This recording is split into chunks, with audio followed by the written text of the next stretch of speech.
అందరికి నమస్కారం అండి. ఇప్పుడు మనం అల్లం పెడుతున్న చేనులో ఉన్నాం చూడండి. ఇప్పుడు మనం ఈ చేను ఉన్న చూడండి, ఇది ఎర్ర నేల. అయితే ఇది మొత్తం 7 ఎకరాలు ఉంటుంది, ఇంచుమించు 7-7.5 ఎకరాల చేనులో మొత్తం అల్లం పెడుతున్నాం అనమాట. అయితే ఇప్పుడు ఈ రోజుకు జూన్ 14. నిన్న ఒక హాఫ్ చేను పెట్టేసాం, ఈరోజు ఒక హాఫ్ చేను పెడుతున్నాము. 13-14 ఇప్పటికే లేట్ అయిపోయింది అనమాట. మే నెలలో ఫుల్ వర్షాలు పడడం వల్ల మనకు చాలా లేట్ అయిపోయింది. ఇక మనకు దుక్కులు రాలేదు సరిగా, ట్రాక్టర్ లోపల తీసుకురావడానికి ఇబ్బంది అయింది. అయితే మేము ఇది ఏ విధంగా పెట్టుకుంటున్నాము, ఎకరాకి ఎన్ని పుట్లు అల్లం పెట్టుకుంటున్నాము, ఎరువులు ఏమేమి వేసుకున్నాము, అన్ని విషయాలు తెలుసుకునే ప్రయత్నం చేద్దామండి. మీరు చూస్తున్నది రాజ్ ఫార్మింగ్, నేను మీ రాజ్ కుమార్. ఈ ఛానల్ని మీరు మొదటిసారిగా చూస్తున్నట్లయితే సబ్స్క్రైబ్ చేసుకోండి. అయితే మేము మొదటిగా ఏం చేసామంటే ఈ బాగా దున్నుకున్నాం చూడండి. మనం మార్చి నుంచే దుక్కులు చేసుకోవడం స్టార్ట్ చేసినాం. ఎండాకాలంలో లోతు దుక్కులు దున్నడం వల్ల మనకు అల్లం దుక్కి కరెక్ట్ అయ్యి మనకు ఫంగస్ అవి ఏర్పడనట్ల. దీనికి ఎర్ర నెలలే అవసరం లేదండి, ఏ నెలలైనా పనికి వస్తాయి. కానీ మనకి ఎక్కడి నుంచి మనకు నీళ్ళు ఆగొద్దు అనమాట బోదెలలో. అందు గురించి మనం హైట్ బెడ్లు చేసుకుంటాము. అయితే మేము దున్నుకున్న తర్వాత రూటర్ కొట్టుకొని బెడ్ లాగించుకున్నాం అనమాట. ఇది బెడ్ చూడండి, బెడ్కు 4.5 ఫీట్ల డిస్టెన్స్ బెడ్ చేసుకున్నాం. దాని తర్వాత ఈ లైన్లు 2 లైన్లు వస్తాయి బెడ్ పైన. ఈ 2 లైన్లలో ఇక్కడ ఫీట్ డిస్టెన్స్ ఉంటుంది లైన్కు. దాని తర్వాత అల్లంకు ఇట్లా ఒక ఫీటు ఒక జానేడు, ఇట్లా అల్లంకి ఇట్లా డిస్టెన్స్ ఉంటుంది. ఇట్లా బెడ్కు 4.5 ఫీట్లు డిస్టెన్స్ చేసుకున్నాం. అయితే దీనికి మళ్ళీ అల్లం పెట్టిన తర్వాత మళ్ళీ బెడ్ తర్వాత ఇంకా హైట్ చేసుకుంటాం అనమాట. ఈ కాలువలు చేసుకోవడానికి కారణం ఏమిటంటే దీని నుంచి ఎంత వర్షం పడ్డా కానీ నీళ్ళు బయటికి వెళ్ళిపోతాయి అనమాట. ఇట్లా ఆగొద్దు, నీళ్ళు ఆగినాయి అనుకోండి మనము అల్లం కుళ్ళిపోయే అవకాశం ఉంటుంది అనమాట.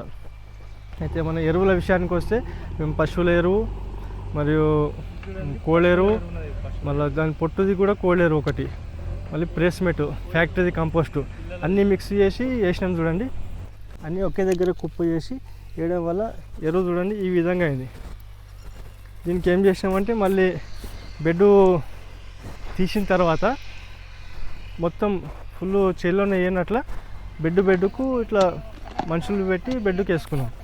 ఒకే దగ్గర కుప్ప 4 రకాల ఎరువులు ఒకే దగ్గర కుప్ప చేసి జేసీబీ తోటి బాగా కలిపి 2 నెలలు అదే విధంగా ఉంచినాం అనమాట. ఆ విధంగా ఉంచినందుకు బాగా కుళ్ళిపోయింది, అది బాగా మక్కింది అనమాట. మక్కిన తర్వాత మనం ట్రాక్టర్ నుంచి బెడ్లు తీసిన తర్వాత మేము ట్రాక్టర్ నుంచి లోపల వేసుకొని మనుషులతోటి బెడ్ పైన వేసుకున్నాం అనమాట. ఇక్కడ కాలువలో పడితే వేస్ట్ అవుతుంది ఎరువు అనే ఉద్దేశంతో బెడ్ పైన వేసుకున్నాం. కరెక్ట్ అల్లానికి తలుపుతుంది అనమాట, అది వేస్టేజ్ ఏం పోదు. ఈ విధంగా మనం ఈ 6-7 ఎకరాలకు 4 లారీల పశువుల ఎరువు, 2 లారీల కోళ్ళెరువు, 2 లారీల ప్రెస్మెటు, ఈ విధంగా 6-7 లారీలు ఈ మొత్తం దానికి సరిపోయిందనమాట. అయితే వర్షాలు ముందే స్టార్ట్ అయినాయని ఉద్దేశంతో మళ్ళీ కలపాలి రూటర్ తోటి. కానీ వర్షం పడి పచ్చిగా అయినందుకు మళ్ళీ కలవడానికి ఛాన్స్ ఇవ్వలేకపోయిందనమాట వర్షం. అందు గురించి అని అదే విధంగా పెట్టేసి మళ్ళీ ఇప్పుడు బెడ్ ఎక్కిస్తామన్నమాట. అల్లం కూడా ఏ విధంగా పెడతారో చూసారు కదా. ఈ విధంగా 2 రోలలో ఇట్లా ఇక్కడ ఫీట్ డిస్టెన్స్ తోటి పెడుతున్నాము. అల్లం విత్తనానికి వస్తే ఇది మనం కేరళ టైపు అల్లం విత్తనం ఎంపిక చేసుకున్నాం చూడండి. ఎకరాకు వచ్చేసి 6-8 క్వింటాల విత్తనం తగులుతుంది మనకు. విత్తనం కూడా మొలక మనం మార్చి ఏప్రిల్లోనే విత్తనంకు తీసుకున్నాం అనమాట. తీసుకొని దానికి ఒక రూమ్లో కాగబెట్టి దాని తర్వాత మొలక వచ్చినాక చిన్న పీసులు ఇడ్చుకొని మేము విత్తన శుద్ధి చేసామన్నమాట. విత్తన శుద్ధికి మనం రెడమిల్ గోల్డ్, క్లోరో 2 వాడుకొని మళ్ళీ భూమిలో పెట్టుకోవడం జరుగుతుంది అనమాట. ఇది చూడండి, బెడ్ పైన బెడ్ తీసుకున్న తర్వాత వర్షం పడ్డ చూడండి. వర్షం పడ్డ తర్వాత ఎంత గట్టిగా అయింది, అల్లం పెట్టడానికి రాదు. తర్వాత ఇది మెడ్ల నాగాలతోటి దీనికి 2 రోలు ఉంటుంది చూడండి. 2 రోలతోటి 1 ఫీట్ డిస్టెన్స్ తోటి ఉంటుంది. తర్వాత మనం అడ్జస్ట్మెంట్ కూడా చేసుకోవచ్చు ఎక్కువ తక్కువ. దీన్ని ఎడ్ల సాయంతో మేము బెడ్ పైన ఈ విధంగా 2 గీతలు కొడుతున్నాం చూడండి. ఈ గీతలు కొట్టడం వల్ల మనకు బెడ్ మెత్తగా అయ్యి మనం అల్లం పెట్టుకోవడానికి చాలా ఈజీ అవుతుంది చూడండి. ఇది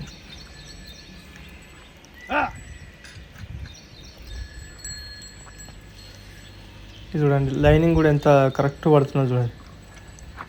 ఈ లైనింగ్ కరెక్ట్ పడడం వల్ల మనకు స్ట్రేట్ కూడా వస్తుంది.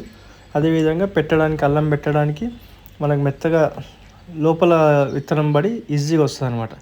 ఇది చూడండి అది కొట్టిన తర్వాత ఎంత మెత్తగా అయింది చూడండి. బెడ్ కరెక్ట్ 2 లైన్లు ఫీట్ డిస్టెన్స్ ఉంటుంది. అది ఇక్కడ ఫీట్ డిస్టెన్స్ మరియు ఇక్కడ ఫీట్ డిస్టెన్స్ ఇట్లా ఎంత అంటే అంత మనం అడ్జస్ట్మెంట్ చేసుకొని పెట్టుకోవచ్చు.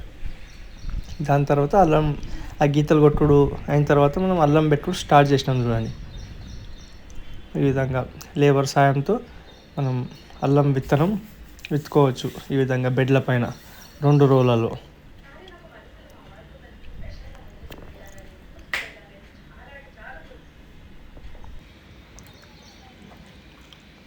అండి ఒకళ్ళు బెడ్ పైన ఇట్లా అల్లం విత్తనం వేసుకుంటూ పోయి తర్వాత ఎంటకెంచి వాళ్ళు ఇంకొకళ్ళు పెట్టుకుంటూ వస్తారు. లేదంటే ఒక్కళ్ళు కూడా డైరెక్ట్ ఈ విధంగా పెట్టుకుంటూ రావచ్చు. కానీ కొంచెం లోతుగా పెట్టి మట్టి కంపల్సరీ మట్టి ముయ్యాలి చూడండి. దానికి అల్లంకు మట్టి ముయ్యకపోతే పైన తేలి ఎండ తగిలి అది ఖరాబ్ అయ్యే ఛాన్సెస్ ఉంటుంది. ఎండ తగిలి అందు గురించి మట్టి కంపల్సరీ ఈ విధంగా మట్టి దొయ్యాలి చూడండి. ఇది కొంచెం లోనికి పెట్టి ఇట్లా పైన మట్టి అల్లం పెట్టి మూసిన తర్వాత చూడండి ఈ విధంగా ఉంటుంది.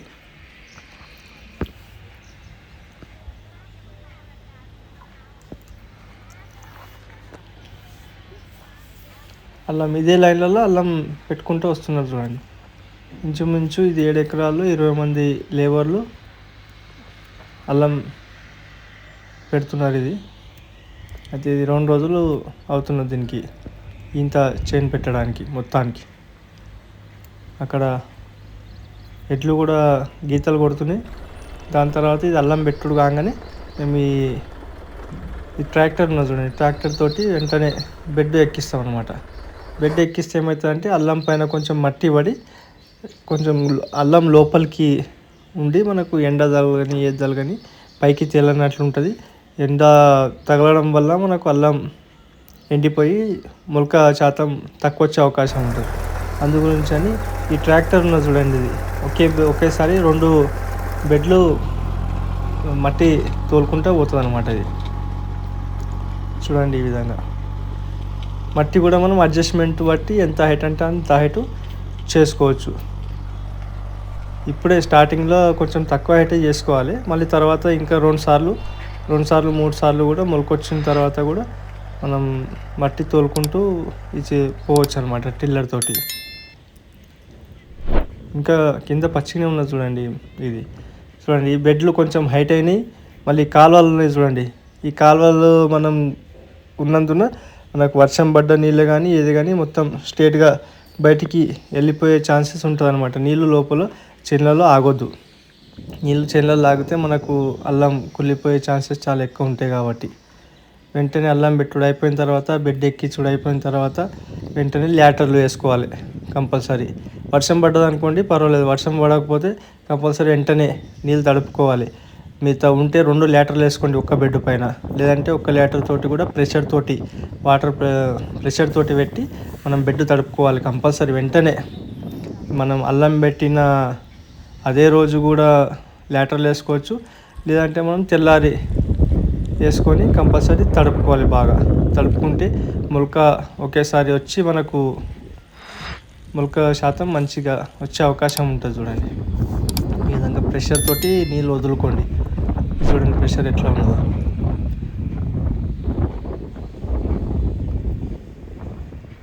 ఒక లీటర్ అయినా ప్రెషర్ ఉంటే ఒక లీటర్ కూడా స్ప్రెడ్ అవుతుంది, సరిపోతుంది. లేదంటే ఇంత ఉన్నట్లయితే 2 లీటర్లు కూడా వేసుకొని ఈ విధంగా తడుపుకొని చేసుకుంటే కరెక్ట్ ఉంటుంది. చూడండి ఈ విధంగా సిస్టమేటిక్గా పెట్టుకుంటే అల్లం దిగుబడి పెంచుకునే అవకాశం ఉంటుంది. ఓకే అండి, థ్యాంక్ యూ, ధన్యవాదాలు. ఈ వీడియో కానీ మీకు నచ్చినట్లయితే లైక్ చేయండి, సబ్స్క్రైబ్ చేయండి.